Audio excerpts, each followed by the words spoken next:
आप देख रहे हैं फास्ट न्यूज़ और मैं हूं सायरा लियाकत। आज हम मौजूद हैं डॉक्टर आमिर लियाकत की डॉक्टर के साथ, जिनका नाम डॉक्टर एलिया शाह है। आज हम उनसे कुछ गुफ्तगू करेंगे और आमिर लियाकत की सेहत वगैरह के बारे में कुछ सवाल भी करेंगे। जब आमिर लियाकत साहब आपके पास आए तो उनकी क्या कंडीशन थी? वो बहुत ज़्यादा डिप्रेस थे, बहुत ज़्यादा टेंशन में थे। वो उनकी जो हार्ट पिल्पिटेशन थी वो बहुत ज़्यादा हाई हुई हुई थी, उनका बीपी काफ़ी बढ़ा हुआ था। वो जो उनको जितना स्ट्रेस मिला हुआ था ना पिछले 1.5 महीने से, उसकी वजह से वो बहुत स्ट्रेस में, बहुत दुख में थे। उनको कोई बीमारी वगैरह या कुछ ऐसा तो नहीं? ऐसा तो उनको कोई बीमारी नहीं थी, बस जो टेंशन और डिप्रेशन की वजह से इंसान की हालत होती है ना दिल की और दिमाग की, बस जब से उनकी ये सब चीज़ें सोशल मीडिया पे लीक होना शुरू हुई, लोगों ने जिस तरह से उनके बारे में बातें बनाना शुरू कर दी।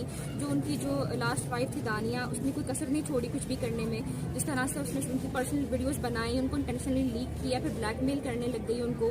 तो जो इसलिए जाहिर सी बात है इंसान परेशान होगा, टेंशन लेगा, क्योंकि वो इतने बड़े सेलिब्रिटी थे, मिनिस्टर थे वो। तो उनको जाहिर सी बात है उनका एक नाम खराब हुआ, उनकी इमेज खराब हुई। तो जिस तरह से लोगों ने सोशल मीडिया पे किया उनके साथ, किस तरह की बातें करने लगे, वीडियोस शेयर की, लोगों ने आपस में मजाक उड़ाया उनकी बातों को। तो जाहिर सी बात है कि एक इंसान को कितनी टेंशन हुई होगी, उसकी क्या हालत हुई। इतना अच्छा नेक इंसान, सबकी मदद करने वाला, सबके काम आने वाला, हर किसी का एहसास करने वाला, उन्होंने हमेशा से हर किसी की मदद ही किया, किसी का एहसास किया। अब उनके गेम शोज देख लें, उन्होंने कितने उम्र के टिकट दिए लोगों को, कितने गिफ्ट दिए, कितने यतीम बच्चों को सहारा दिया है, जो बेचारे अपने माँ बाप से दूर हुए होते थे बच्चे।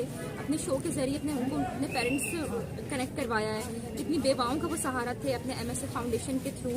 अब उनकी वफात के बाद अब देखो सब कुछ चला गया ना, जो बेचारे जिनको हेल्प करते थे उनका तो कुछ भी नहीं रहा। बहुत अफसोस है, एक अच्छा इंसान इन सोशल मीडिया की वजह से, इन लोगों की वजह से ना वेस्ट कर दिया सबने। इतनी उसके पास नॉलेज, इतनी उसके पास दीन की तालीम, दुनिया की तालीम, इन सब अब चले गए।